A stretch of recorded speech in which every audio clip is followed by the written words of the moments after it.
Hey guys, Crew Blown Way back. I'm Aaron. I'm Melanie. And we're back with Haunting of Hill House, the final episode. So far I think we've gotten like all the information we need from the past, maybe? I don't know. Yeah, especially with this previous episode, it's kind of fit everything together. Now we know the house is more like a hippo. Hungry, hungry house. Yes.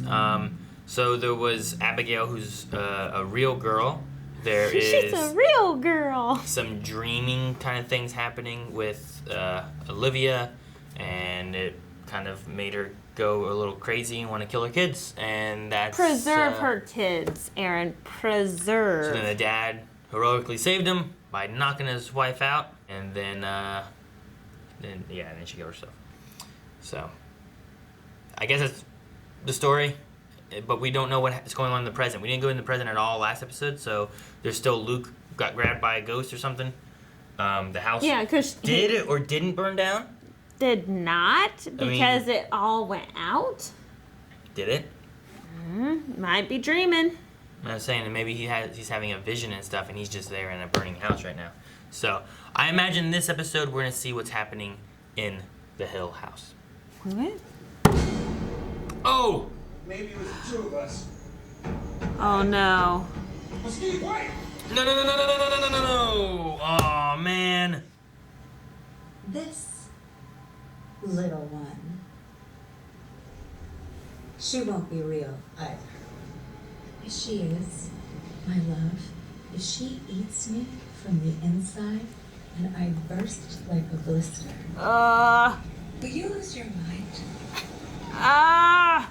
Is she the crazy one that's been going, Steve. Wake up! Thank you, no! Look at the mold everywhere. Oh, Theo and Shirley are here? Holy crap. How'd they get in here? Oh! Damn it, don't be dead, Luke, no! The puke and the piss and the alley rats are chewing on me right now. Little yellow teeth. Punching through the jelly. No. That's such a tiny needle, it's not. No, I won't. Where's Nell? Nell needs to wake him up. Already did. What? No, don't look at your arm. Don't look at your arm. Don't look at your arm. Oh, dang it. That's right. If you look long enough at the wallpaper, you can see that little girl. Abigail? It's the little girl with the runny egg eyes. Oh. Oh, no. Why didn't we take it out? With the rat poison right beside him. Oh, Holy no. frick. Don't fall. What? Huh? I'm so confused. Luke. Oh, no, Shirley and Theo. Who the fuck are you? Why do you keep doing that? I don't care about your drink. That's all it takes is.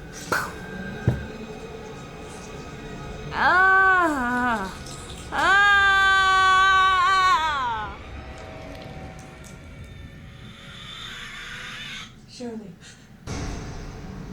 Wake up. Oh, thank you, no. Oh my god, Ah! No. Theo.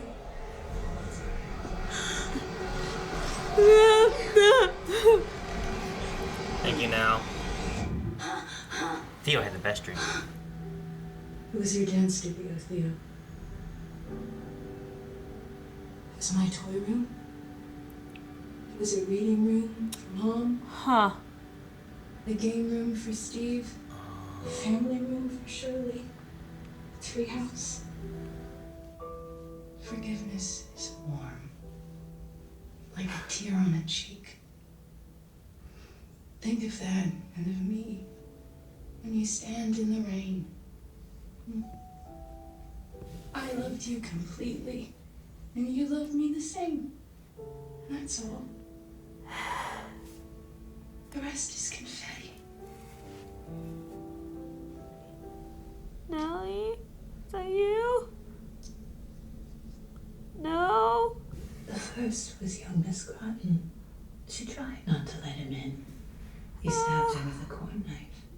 That's how his crimes began. The next was Grandma Groton. So old and tired and gray, she fed off her attacker until her strength gave way. The next was Grandpa Groton. Poppy? Sitting by the fire. The last was Baby Groton. While in his trundle bed, he stove him in the short ribs until that child was dead. And then he spit tobacco juice on his golden head. Stay away. Mom?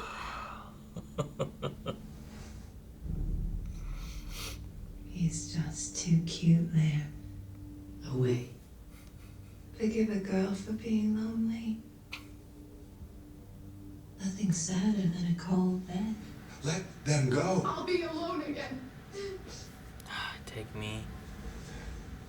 If it wasn't for the kids in that room, I would have laid down with you. I would have followed you right into the darkness. But those kids lived. No. No, no, no. No. No. No.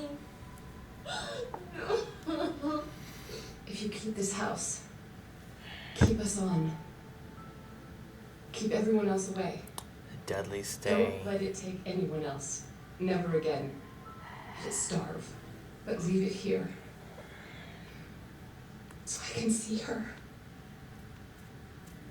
This house is full of precious, precious things. For both of you. I don't care. This is where she is now. I'm her mother. I won't leave her here alone. I will not. You didn't tell your sisters what you saw. Why not? Because no one ever tells anybody what they see. Things. You live them.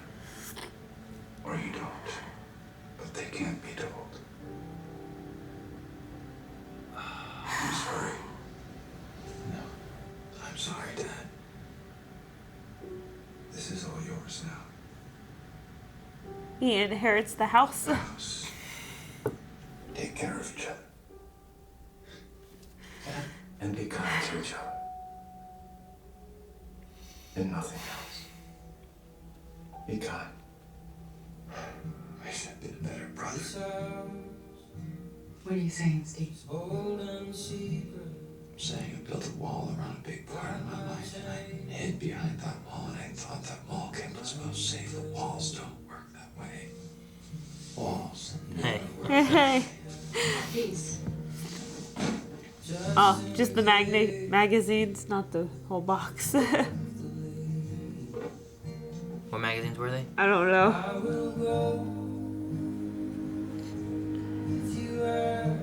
She gonna throw those away? Huh.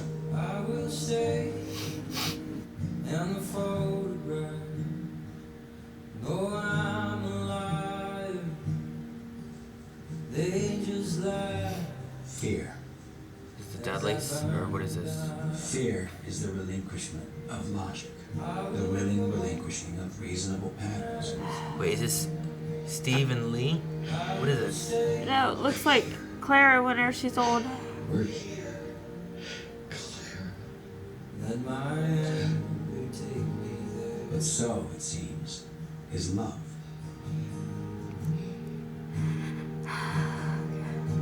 Is that Claire and the baby? Yeah, the first one.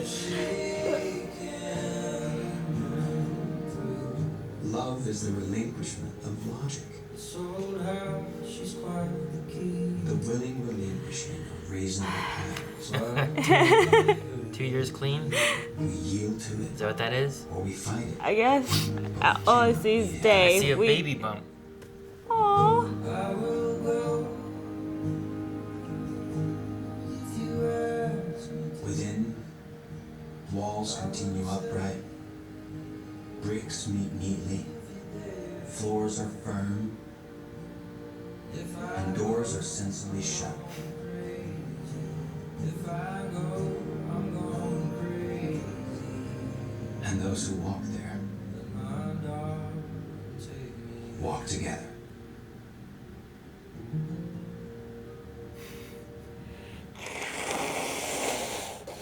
We got a little bit more past than we thought we were going to last time. Yeah. I'm trying to think of what to say on this because like the ending, like I don't know, it gives like a sense of like the house having a purpose. You know what I mean? In a way, the line between it being evil and not. You know what I mean? I don't know how to describe it. Yeah, because it's not evil for the Dudleys because they come in to see their daughter.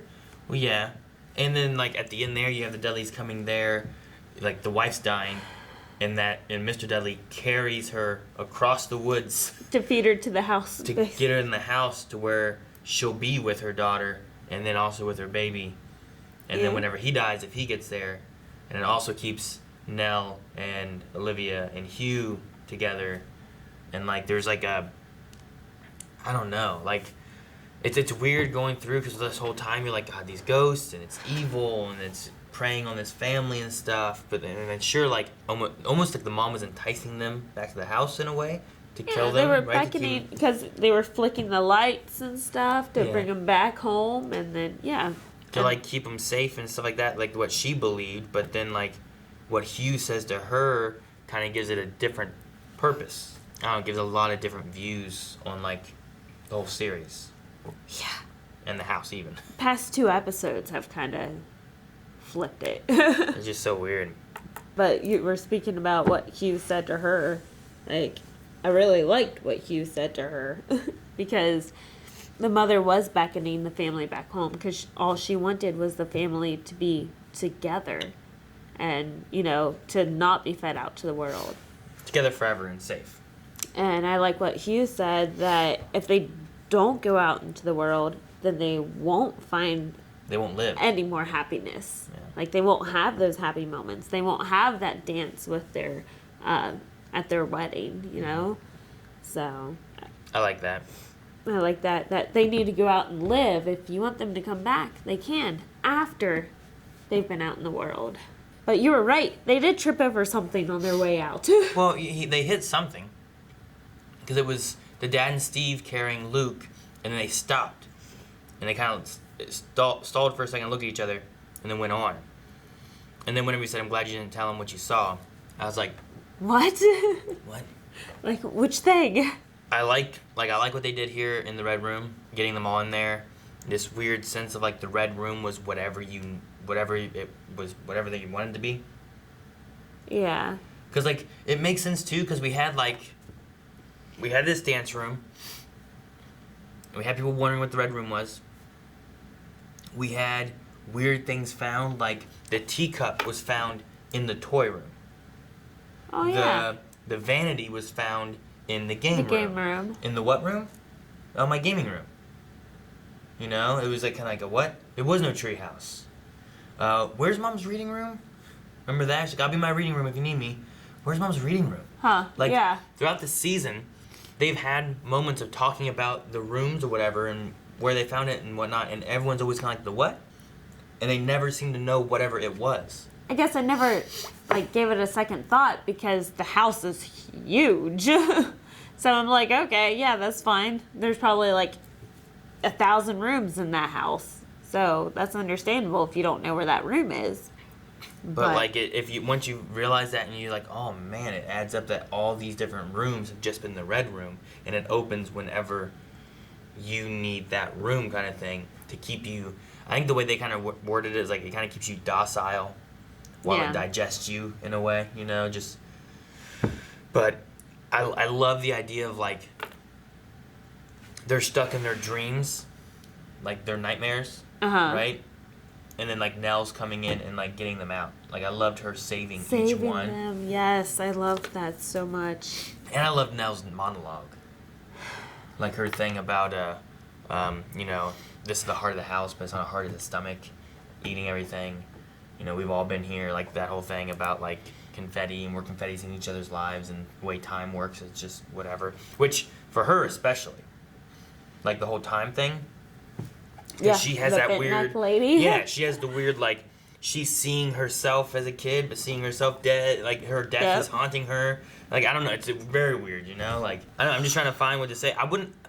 whenever we were going in to watch this, like, The Haunting of Hill House, I was like, okay, well, it'll be fun for scary stuff and whatnot. I was expecting more of, like, just a horror show, but it touched on a lot more than what I was expecting out of it, you know? Yeah. And, like, I know, like, there was scary stuff that happened. Yeah, I know that too. Yeah. Yeah, as I'm saying, like, I know, like, you freaked out about a lot of it and whatnot, but, like, the characters and the themes and stuff they covered on it was much more different than what I was expecting it to be. Does that make sense? Yeah, definitely more character building and, like, I call it story puzzle piecing because, like, it's not like a straight line story. It was a good developed story that you had to piece together. So, but yeah, definitely great character development in the kids, especially. That definitely enticed me to finish watching it. Otherwise, we would have stopped with the first episode, I'll be honest. I'm really curious on 2 or 3 episodes ago, right, is when they mentioned the other body. Right? Yeah, the dad's episode. Is it like they were like, we're not even gonna talk about the other body? Yeah, 7. I wonder if they were literally referring to the guy in the wall. We were like, oh, they weren't. They were talking about Abigail. But then, like, when he comes back and the Dudleys are there, and they take Abigail and talk about it in a way of, like, we kept her in there so that she was away from the world to keep her safe. So no one even knows about her. We're the only ones to mourn her. No one's gonna miss her. You be quiet about it. We'll just enjoy her at the house kind of thing. We'll take care of the house. So the police wouldn't know about that body. They wouldn't know about Abigail. No. So I just wonder what they meant by the other body then, So I guess the body in the wall, just because, I mean, it makes kind of sense that it was referring to the body in the wall, that we won't even mention that because there's no reason. It's like a cold case. It's not something that we need to look into right now at the moment. So we won't even talk about that. Let's just talk about your dead wife on the floor. It's just, yeah, like, I was like, oh man, I'm putting the pieces together, this makes sense. And then later on, I'm like, and they brought in, like, I knew that he came back, but I guess I didn't think that it mattered. I figured he came back, met up with the police, Right. It wasn't like, no, I guess that's true. Because in it, like, he dropped him off, he said, stay here, watch him. I gotta go back. And he went back. And then he came back and he was covered in blood and sat there and talked to Nell outside. And then the police came and picked him up and they took him back there. Right. So yeah, there was another moment that I wasn't thinking about. Well, even the police officer's like, so why didn't you report this immediately? You didn't report this until, like, 8 hours later or something like that? I don't know, I don't remember that, but yeah. 3 hours later. Like, why is there such a large time gap here? What happened in those missing hours? Yeah, there's so much going on. There's a lot of character changes too. Like, everyone kind of grows. Nell, I don't know too much if she really grows overall. She still loved her family but from the beginning to the end. Steve definitely has a lot of growth in, like, what he believes and what he's looking for, branching out to make a family rather than being afraid of making a family and stuff. Right, because that's mostly due to his knowledge of what all he's learned to change his perspective about everything. I guess Shirley kind of has the not perfect thing, maybe, like actually opening up to people rather than being so ice cold, shut off, or whatever that Theo said she was. Just Theo's like, I'm staying here to keep you warm because you're so cold to people. Mm-hmm. I mean, that's some growth on her. I mean, Luke has his, I don't know. I mean, from what we know of Luke, he never really started off as, like, he was never a druggie that we knew. You know what I mean? Yeah. Like, the first time we saw him, we thought he was a druggie. Right, just the way that he was acting all shady, stealing the stuff, And what we needing had the heard money, and yeah. But then once we got to his episode, like, he wasn't. He had been clean, and he was trying to help someone else stay clean. And then it was about his sister and stuff. And then when he left, and everyone's like, oh, he's going to get drugs, he was going to kill the house, Yeah. So, I don't know. Like, I think he had a lot of character growth in the stories that we know of him, but maybe not so much in what we saw. And then Theo, I don't know about character growth, but like learning to cope, maybe letting people in a bit more, or I'd call that growth. not being afraid, I guess. Of intimacy. Like, she's letting people in. She's telling people what's going on. She's willing to touch people without the barriers. She's taking down her walls. I guess destroying versus growing, because she built up so many walls around herself. Yeah. And she's now tearing all of those down. And that's the same for all of them. I guess a lot of themes and stuff they cover on this, like they have, one of the big ones is probably like fear. And then like just fear of death, fear of life. Yep. It kind of tackles a little bit of like mental illness-y kind of things and drug addiction and stuff. It's kind of like all mixed in there. And it does a real good way of like you can kind of start seeing Steve's side and being like, well, he's an addict. That's why he's seeing this or that. They're crazy. That's why they're seeing this or that. Oh, but then it really like toes that line perspective. into the ghost side of things. And you're like, there is some spiritual stuff Yeah. going on here. And it's not just this. But it tackles it throughout it where it's like, it makes you guess like what is and what isn't. Yeah, what's actually happening. Like, especially whenever it was with Nell, I was like, oh, okay, so this makes sense. This has all been in her head this whole entire time. And then, like, poof, people see things all at once, and it's like, okay, it's not in her head. Yeah. Like, what's actually going on? So, yeah, it definitely kept me on my toes. Like, wondering, because, I'm here, like, diagnosing, like, oh, okay, this makes sense. This would correlate with this. But it doesn't, because it's not actually mentally illnesses. Mm-hmm. It's actually spiritual. So, I don't know. It's definitely a very unique show. And it's developed well to where, like, it is a puzzle piece. It is a big, huge puzzle that you're trying to piece together. Yeah. And it's like, okay, where are we going with this? Even after the first episode, a lot of it that we had was turning into like, what happened that night? Yeah. Like, what was going on? Why did we see this, like the first episode, Steve, like, opens his eyes and you see, like, this, like, white, like, gowned figure, like, moving. You're like, what the hell? To the mom? Is she possessed? What's she doing? And then when you see it from her angle, she's just kind of, like, hopping because she has a sprained ankle and she's trying to, like, get to him, That was the other thing, was a sprained ankle. I think we were talking about it last time. Yeah. Bruised arm, sprained ankle, busted back head, whatever. So it's just a matter of like trying to figure out what was going on, and then so many things just kept on like this piece and this piece and this piece. And I like the way they did it too. They gave like every character kind of had their own episode, even the mother who wasn't in the present, Yeah. Like we got to see a lot about each one of them, and they just weaved the past and present so much into different things. And Yeah, to where it made like these dreams kind of trippy, because it's like, okay, are we past, present, future? Like, what's actually going on? And then we find out, oh, okay, so we're in the present, but he's dreaming about the future. So it's a fun, I wouldn't say fun, it's a very interesting series. yeah, so like, Very different compared to anything that I've ever watched. because you don't watch horror. No. No. I mean, have you seen a horror TV series like this? It covers show? it covers a lot of good psychological stuff within it, which is good. I like things that have a lot of twists and themes in them. Mm-hmm. Like, you usually don't have a lot of twists, like I was saying, like Freddy Krueger or in Halloween. Like some of those are much more just Jason. It's a horror movie to be kind of a scary flick.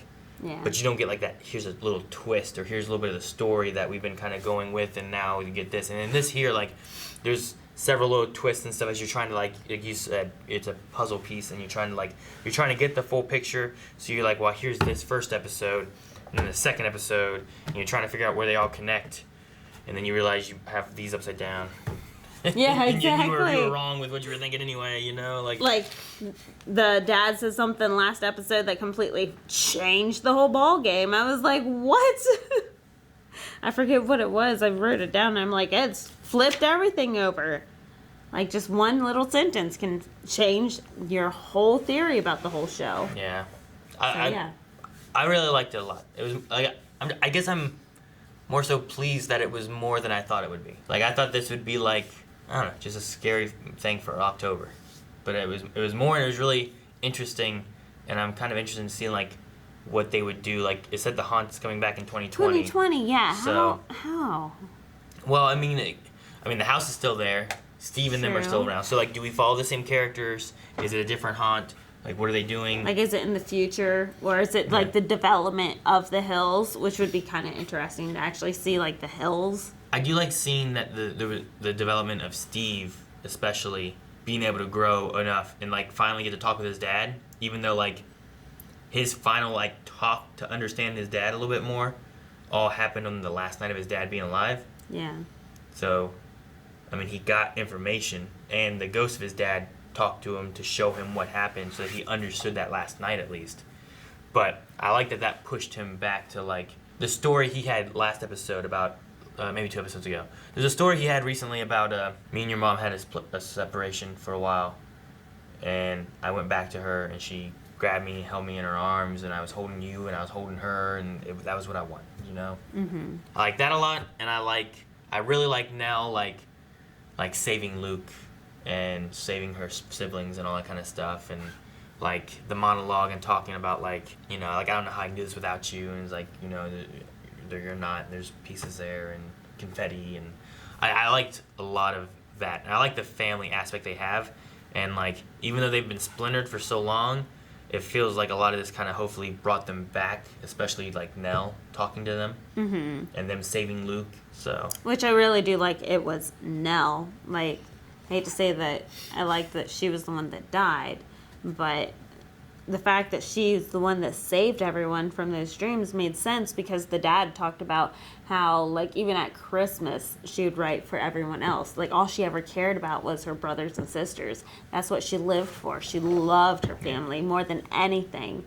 And, like, fortunately, she is the one that died, because she would go out of her way to make sure that her whole family's spirit safe. was, like, saving them in that house. Because that's what she is. That's what she does. So I thought that was fitting. Like, I didn't second guess that at all, you know. I'd be like, oh yeah, that's Nell. That's what Nell would do. I started out the episode, what the frick is happening? Because the red with room thing. Lee, yeah. It's crazy how like they kept on doing this thing where it's like we saw it before and we're like, Jesus, ghosts are just fucking with people all the time, and then like they're fucking with each other now, you know. Yeah. Like they didn't know, and like Theo was the donkey with no legs. Yeah. You know? I don't know. It's so weird because like I want to look at the house as like the theme they kept going with, like it's death, it's rot, it's ruin, like all this stuff, and it's terrible and stuff. But then like I'm looking at it like the Dudley stuff and the other things and stuff like that, and it's like, I mean, there's some good things they're using it for, I guess. I mean, I guess depends on what you look at it, right? Like if you're looking at like someone who doesn't believe there's an afterlife, and you're like, oh damn, we could be ghosts and just stay here forever and at least have each other, and I know that Yeah. that's a thing, you know. But if you're someone who believes in like, you know, moving on to another plane of existence in some way when you die, you might be like, well, don't do that. You know, like this one's gonna be better. But I don't know. It would be the difference of like, well, you know that this is real versus like you don't know what happens here. You know. Why don't they want to burn it down?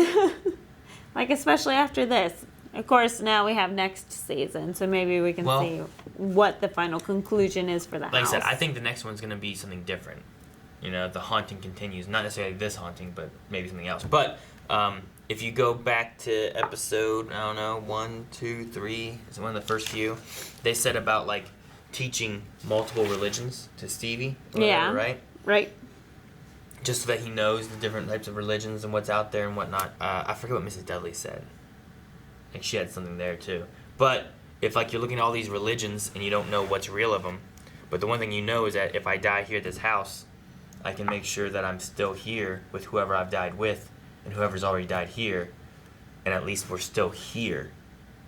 That's one thing you know to be a true constant, rather than like which of these religions out of that I've learned are real, you know? Right, but at the same time, like, Clara, Mrs. Dudley, is a very God-fearing woman. Like, she talks about praying. She talks about, mentions several things about being a God-fearing woman. And yet, she's like, okay, let's stay at this house. But what else she talks about is the world is cruel and evil, and you should protect your children within the walls. And if that's what you believe, don't let anyone tell you differently. So, I think that over trumps it, My question is, did the baby die at Hill House? I don't remember that part, but maybe it did. Maybe on a rewatch, I'd be like, oh, man. You know what? We should rewatch it sometime. So maybe we'd see everything differently. Be like, geez, look at that. And we'd be like, look at all the damn ghosts. Yeah, you have fun with that. We'll watch it tonight. Nope. It's so weird, the thing about Abigail. And, Luke being like, I saw Abigail in the windows. Like, no, let's go. He's like, damn, Abigail's a ghost. Like, she wasn't a ghost. Like, well, she was. Yeah. She wasn't, then she was. The very first episode, I don't know if it ties together really well, but what causes black mold? Moisture, I guess. Right? They were worried about because of water damage and that kind of stuff to cause black mold, right? And then the very first episode, the ghost that he was looking into, that was on the ceiling, he said was because of water damage to the house, dripping on her face. Remember that? Like the water would drip on her face. Her husband who drowned or whatever in the car. Oh, yeah. I was just like, oh, there's water damage. And then water damage, black mold thing later on in the house. I don't know. I just looked and saw water damage and thought of black mold. Thought it was maybe not necessarily tied together, but just a Gotcha. theme-ish. I don't know. Make sure you fix water damage. Important. I'm like, I don't understand. Man, I did not know the people's names very well. I wrote down Steve into drugs. And I was like, wait, what? I like looking at these notes. Ooh, Theo seems cool. Bang on walls. There's kittens. The kittens thing came back about keeping our kittens safe. That was the last episode. Shoot, even in the second episode, was whenever Liv said, the house is like a human body. That came back several times. The heart. Yeah, and that's what Nellie was talking about, was that her mom said the bones, the skin, all that. We didn't really have that counting to 7 thing really coming back too much. Oh. He did it right. He did it. When he was burning everything. Mm-hmm. But in the second episode, Liv also said, we're all stories in the end. And that really kind of applies to the ghosts telling the final story there at the end. Like, Steve's whole perspective about the whole situation on that last night changed because he finally knew the story at the end. True. And then, I don't know if he really did, but it seemed like he was working on a continuation of Hill House in his dream. But I wonder if that's a thing he continues on actually. Like making another story about what really happened kind of thing or something. I don't know. I will say what my favorite episode, all of them are really good, but my favorite episode may just be, was it episode 6? The one with the long one shot. There was one shot stuff, that stuff, that was done so well. I really enjoyed that. I thought that was cool. I loved a lot of the changes they did with it too. That was the best thing. There's one thing to have all right, we got 7 adults, they all know their lines for 15 minutes or something, you know? But the way they did it and they kept moving, and then they'd have the person in the coffin swapped out, or they had the kids over here, and then it pans around, now it's the adults over here, and adding buttons on the eyes, crashing the coffin. That was all in that episode as well. Yeah, it was. Not all of it was one shots, but no. Especially the first long shot, there was just a lot of things they kept going with and doing, and having one big set going into the big house, and then you do one shot with the younger past people, and it was very creative, and it was done very well, and I love seeing that kind of stuff in TV shows or movies or any of that, just because of the creativity and just the I don't know, the technical know-how, and it's really I like it. I like it a lot. It's a filmography masterpiece. Yeah. There's some of them what's it called? Children of Men, I think, is a movie that has a really good one. I think I've seen it. It's in a car. I've seen the one shot, but I've never watched the movie. And then Daredevil has some really good ones, and there's several good ones out there, but I wasn't expecting this to have it. No. The whole series is done very sure, it's kind of scary, but there's a lot of art to it. Yes. And I like that a lot. That's a good way of putting it. All right, guys. I think that's it for Haunting of Hill House, at least for now. Maybe there'll be more coming out in the future. If there are, make sure you guys leave in the comments. Let us know if you want me and Melanie to do those in the future. Maybe that's next year's October. I don't know. We shall see. But make sure to subscribe. Scream Stream's already over now. Too late. Hopefully you saw it. Anyway, guys, thank you so much for watching Haunting of Hill House. We'll see you guys next time. Thank you guys so much for watching.